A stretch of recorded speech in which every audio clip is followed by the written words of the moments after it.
আজকে আমরা আলোচনা করব টেট 2022-এর টোটাল পাস ক্যান্ডিডেট কত, টোটাল ভ্যালিড ক্যান্ডিডেট কত আছে যারা ইন্টারভিউয়ে অংশগ্রহণ করবে। তার আগে একটা কথা সবাইকে বলে নেই যে আমরা কিন্তু এই চ্যানেলের পক্ষ থেকে এখন থেকে আপার প্রাইমারি এবং প্রাইমারি টেট সম্পর্কিত বিভিন্ন সিডিপির ক্লাস এবং অন্যান্য বিষয়গুলোর একদম কনসেপচুয়াল ক্লাস একদম সহজ সরলভাবে উপস্থাপন করব। যারা প্রস্তুতি নিতে চাও তারা কিন্তু আমাদের চ্যানেলটিকে অবশ্যই লাইক করে সাবস্ক্রাইব করে রাখো, যাতে সবার আগে আপডেট তোমার কাছে পৌঁছে যায়।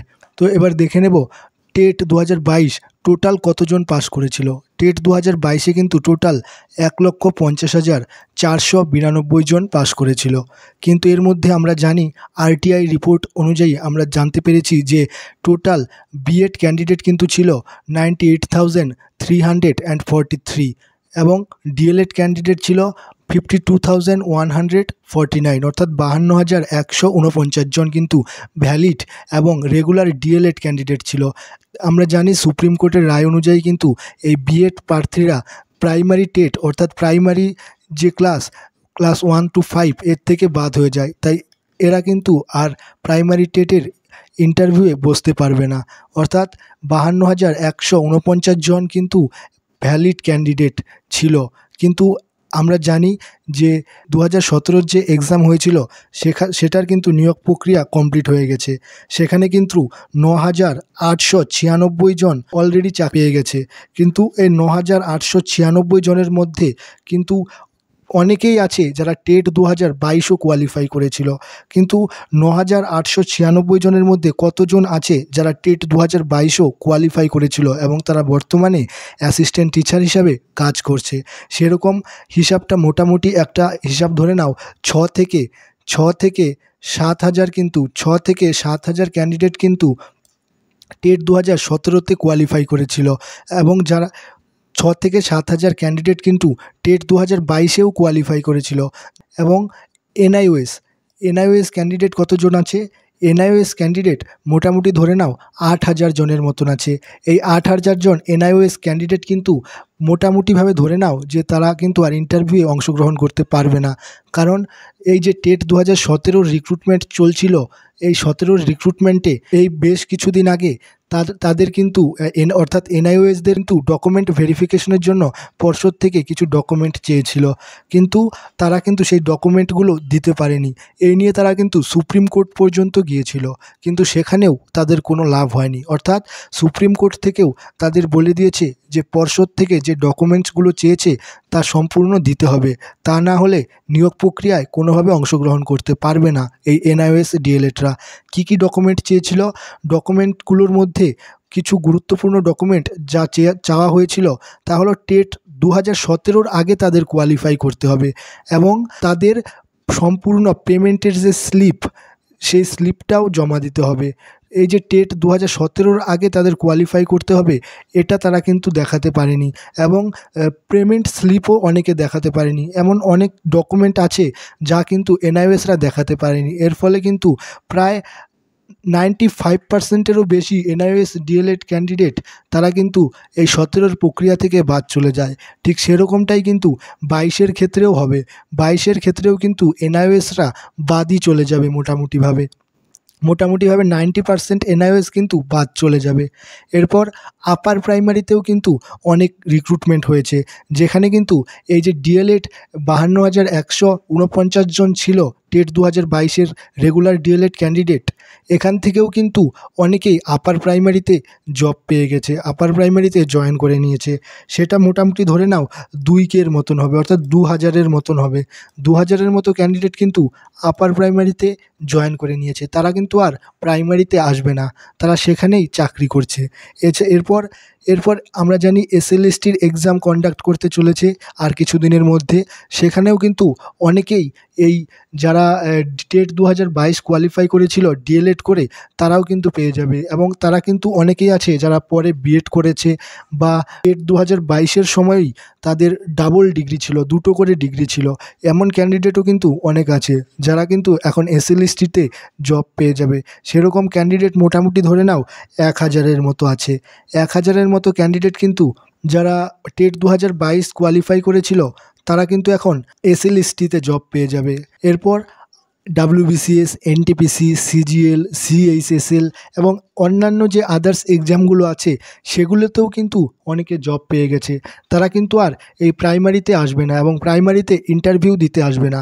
তবে এমন অনেক জব আছে যেগুলো তারা বর্তমানে করছে, কিন্তু তা থেকে প্রাইমারি ইন্টারভিউয়ের সময় অনেকেই আছে সেই চাকরিটা করার পরেও এই প্রাইমারিতে ইন্টারভিউ দেবে এবং সেই চাকরিটা বাদ দিয়ে প্রাইমারিতে জয়েন করবে, এমন অনেকেও ক্যান্ডিডেট আছে, কিন্তু তার সম্ভাবনা খুবই কম, খুবই কম। তা মোটামুটি ধরে নাও যে বিভিন্ন যে আদার্স এক্সামের যে যারা কোয়ালিফাই করেছে এবং অন্যান্য চাকরিতে জয়েন হয়ে গিয়েছে, সেরকম ক্যান্ডিডেট মোটামুটি ধরে নাও ১,৫০০-এর মতন আছে। ১,৫০০-এর মতন ক্যান্ডিডেট যারা কিন্তু অন্যান্য চাকরিতে জয়েন করে নিয়েছে এবং এমন অনেক ক্যান্ডিডেট আছে যাদের কিন্তু বয়স পেরিয়ে গেছে। ২০২২ থেকে আজ ২০২৫, অর্থাৎ দীর্ঘ অনেক কয়েক বছর কেটে গেছে। এর মধ্যে কিন্তু অনেকের বয়সও পেরিয়ে গেছে। তো সেরকম ক্যান্ডিডেট অনেকেই আছে যাদের বয়স পেরিয়ে গেছে, এর ফলে তারা কিন্তু আর পার্টিসিপেট করতে পারবে না ইন্টারভিউ প্রসেসে। সেরকম ক্যান্ডিডেট ধরে নাও মোটামুটি ১,০০০-এর মতন হবে, যারা বয়স পেরোনোর জন্য আর অংশগ্রহণ করতে পারবে না। তো এই ছিল তথ্য। এটা অনেক রিসার্চ করে এই তথ্যটা পেয়েছি আমরা। টেট ২০১৭তেও যেরকম ৬-৭ হাজার বাদ যাবে, এনআইওএসও কিন্তু বাদ চলে যাবে প্রায় ৮,০০০-এর মতো। এরপর আপার প্রাইমারিতে পেয়ে গেছে মোটামুটি ২,০০০-এর মতো। এসএলএসটিতেও পেয়ে যাবে জব মোটামুটি ১,০০০ ধরে নাও। এরপর ডাব্লিউবিসিএস, এনটিপিসি এবং অন্যান্য যে কেন্দ্র সরকার বা রাজ্য সরকারের যে চাকরিগুলো আছে সেখানেও কিন্তু মোটামুটি ১,৫০০-এর মতো জব পেয়ে গেছে অলরেডি। এরপর অনেকের কিন্তু বয়স পেরিয়ে গেছে, অর্থাৎ বয়স পেরোনোর জন্য কিন্তু অনেকে পার্টিসিপেট করতে পারবে না, সেরকম ক্যান্ডিডেট ১,০০০। তো টোটাল এই যে সম্পূর্ণ টোটাল করলে এই হিসেবটা দাঁড়াচ্ছে মোটামুটি ধরে নাও ২০,০০০-এর মতো। ২০,৫০০ জন, ২০,৫০০ জন ক্যান্ডিডেট কিন্তু আর পার্টিসিপেট করতে পারবে না। তারা কিন্তু করতে পারবে না, পার্টিসিপেট করতে পারবে না বলতে তারা কিন্তু আর অন্য জব বা কারুর বয়স পেরিয়ে গেছে বা কেউ ডকুমেন্টস শো করতে পারবে না, এরকম ক্যান্ডিডেট কিন্তু মোটামুটি ধরে নাও ২০,৫০০ জন। তো এই যে ৫২,১৪৯ জন, এর থেকে কিন্তু এই ২০,৫০০ জন বাদ চলে যাবে। এই ২০,৫০০ জন বাদ চলে গেলে টোটাল তাহলে কতজন ক্যান্ডিডেট থাকবে? ভ্যালিড ক্যান্ডিডেট টোটাল ক্যান্ডিডেট থাকবে ৩১,৬৪৯ জন। এই ৩১,৬৪৯ জন ভ্যালিড ক্যান্ডিডেট কিন্তু এখনও পর্যন্ত পড়ে আছে। তাহলে কি ৩১,৬৪৯ জন ক্যান্ডিডেটই পার্টিসিপেট করবে? না, সেরকমটা কিন্তু নয়। এখানেও কিন্তু একটা গল্প আছে। আমরা জানি যে টেট ২০২৩-এর রেজাল্ট কিন্তু এখনও পাবলিশ হয়নি, আর পর্ষদ কিন্তু টেট ২০২২ এবং ২৩-এর ইন্টারভিউ প্রসেস যেমনটা আপডেট আছে একসাথেই শুরু করবে। কারণ একটা ইন্টারভিউ প্রসেস অনেক বহুল হয়। একটা ইন্টারভিউ প্রসেস কমপ্লিট করতে অনেক ব্যয় করতে হয়, অনেক অর্থের প্রয়োজন হয়। তাই পর্ষদ কোনো মতেই কিন্তু দুটো সেপারেটভাবে ইন্টারভিউ প্রসেস করবে না। তারা কিন্তু একটাই ইন্টারভিউ প্রসেস করবে এবং সেখানে আপডেট ভ্যাকেন্সি দিয়ে দুটো টেটকেই কিন্তু পার্টিসিপেট করাবে। যেরকমটা এসএলএসটিতে দেখতে পেলে যে ২৬,০০০ জব বাতিল হয়েছে, তাদের সাথে কিন্তু আরও ভ্যাকেন্সি আপডেট করে নতুনদেরও পার্টিসিপেট করাচ্ছে। অর্থাৎ দুটো আলাদা আলাদা সেপারেট প্রসেস না করে একটা প্রসেসেই দুদিকের ক্যান্ডিডেটকে পার্টিসিপেট করাচ্ছে। ঠিক সেরকমটাই কিন্তু টেট ২০২৩ এবং ২২-এর ক্ষেত্রেও হবে। কারণ টেট ২০২৩-এর আনসার কি কিন্তু অলরেডি পাবলিশ হয়ে গেছে, শুধু রেজাল্টের অপেক্ষা। সেটাও কিন্তু যেরকমটা আপডেট আছে আর কয়েকদিনের মধ্যেই পাবলিশ হয়ে যাবে, কয়েক সপ্তাহের মধ্যে। তো টেট ২০২৩-এর মোটামুটি ধরে নাও কোশ্চেন কিন্তু অনেকটাই হার্ড হয়েছিল। মোটামুটি ১৭র যে টেট তার থেকেও হার্ড বলা চলে যে টেট ২০২৩-এর কোশ্চেন পেপার হয়েছিল। তো সেখানে মোটামুটি ধরে নাও ম্যাক্সিমাম যদি পাস করে ১০,০০০ পাস করবে, ম্যাক্সিমাম ১০,০০০। এর বেশি কিন্তু কোনো মতেই পাস করবে না যতটুকু আপডেট আছে। কারণ কোশ্চেন পেপার অনেক হার্ড হয়েছিল ২০২৩-এ। এই যে ১০,০০০ পাস করবে, এই 10,০০০ ক্যান্ডিডেটই কিন্তু কি এই ৩১,০০০ ক্যান্ডিডেটের সাথে যোগ হবে? না, এই ১০,০০০ ক্যান্ডিডেট কিন্তু এই ৩১,০০০ ক্যান্ডিডেটের সাথে যোগ হবে না। কারণ এই টেট ২০২৩-এর অনেক এরকম ক্যান্ডিডেট আছে বা ম্যাক্সিমাম ক্যান্ডিডেটই এরকম আছে যারা কিন্তু টেট 2022ও কোয়ালিফাই করেছিল, টেট 2022ও কোয়ালিফাই করেছিল এবং তারা কিন্তু শুধুমাত্র নিজেদের স্কোর বাড়ানোর জন্য এই টেট 2023-এ পার্টিসিপেট করেছিল। এর জন্য কিন্তু এই 10K আর ওখানে প্লাস হবে না, ইনক্লুড হবে না। এখান থেকে ধরে নাও মোটামুটি 5000-এর মতো ক্যান্ডিডেট, 5000-এর মতো ক্যান্ডিডেট কিন্তু এরকম আছে যারা টেট 2022-এও কোয়ালিফাই করেছিল। আর 5000 ক্যান্ডিডেট এরকম যারা ফ্রেশ টেট 2023-এ কোয়ালিফাই করেছে, টেট 2023-এ কোয়ালিফাই করেছে এরকম ক্যান্ডিডেট 5000। আর 5000 ক্যান্ডিডেট এরকম যারা 22 এবং 23 দুটোতেই কোয়ালিফাই করেছে। তাহলে এই 31,649 জনের সাথে কিন্তু মোট 5000 ক্যান্ডিডেট আরও যোগ হচ্ছে, অর্থাৎ 5K ক্যান্ডিডেট আরও ইনক্লুড হবে। তাহলে টোটাল ক্যান্ডিডেট কত হবে? টোটাল ভ্যালিড ক্যান্ডিডেট কিন্তু তাহলে মোটামুটি ধরে নাও 36,649 জন। এই 36,649 জন ক্যান্ডিডেট কিন্তু এখনও পর্যন্ত ভ্যালিড আছে এবং এরা কিন্তু টেট 2022 এবং 23-এর ক্যান্ডিডেট এবং এরা কিন্তু ইন্টারভিউ প্রসেসে পার্টিসিপেট করবে। এই 36,649 জন এরাই কিন্তু টেট ইন্টারভিউ 2025 বা 26 যখনই আসুক না কেন এরা কিন্তু পার্টিসিপেট করবে। তাহলে কিন্তু কম্পিটিশান কিন্তু অনেকটাই কমে যাবে, কারণ অনেক ক্যান্ডিডেটই কিন্তু বাদ চলে যাচ্ছে।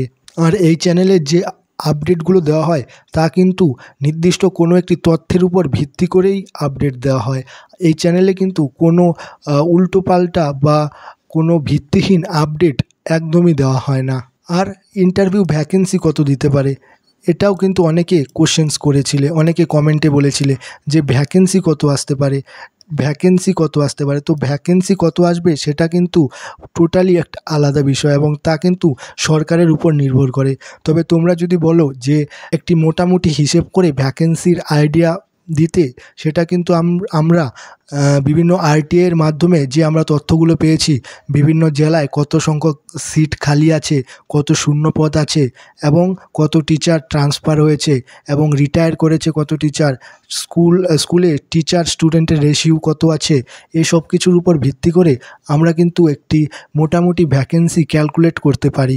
তোমরা যদি জানতে চাও তাহলে কিন্তু কমেন্টে জানাও, আমরা পরবর্তী ভিডিওতে কিন্তু সেই সম্পর্কিত আপডেট যতটুকু সম্ভব হয় অথেন্টিক সব সোর্সের থেকে আমরা ইনফরমেশন নিয়ে আমরা কিন্তু সেই বিষয়ের উপর ভিডিও বানাবো। তো এই ছিল আজকের আপডেট। আর তোমরা যারা আপার প্রাইমারি বা প্রাইমারি টেটের প্রিপারেশন নিতে চাও তারা কিন্তু চ্যানেলটিকে সাবস্ক্রাইব করে রাখো, কারণ আমরা কিন্তু এই চ্যানেলে বিগত বছরের যত কোশ্চেন্স পেপার আছে, ওয়েস্ট বেঙ্গল টেট হোক, ত্রিপুরা টেট হোক বা CTET হোক বা KBS হোক, NBS হোক, D++ হোক, যত রকমের এক্সাম হয়েছে টিচিং রিলেটেড সেগুলোর কিন্তু আমরা বিগত বছরের কোশ্চেন্স সম্পূর্ণ বাংলা ভার্সনে উপস্থাপন করব এবং তা বিশ্লেষণ করব সহজ সরলভাবে, PDF প্রোভাইড করব এবং প্রতি সপ্তাহে 2 দিন করে মক টেস্ট, সম্পূর্ণ 150 নাম্বারের মক টেস্ট আনবো। তোমরা যারা সিরিয়াসলি প্রিপারেশন নিতে চাও অবশ্যই চ্যানেলটিকে সাবস্ক্রাইব করো।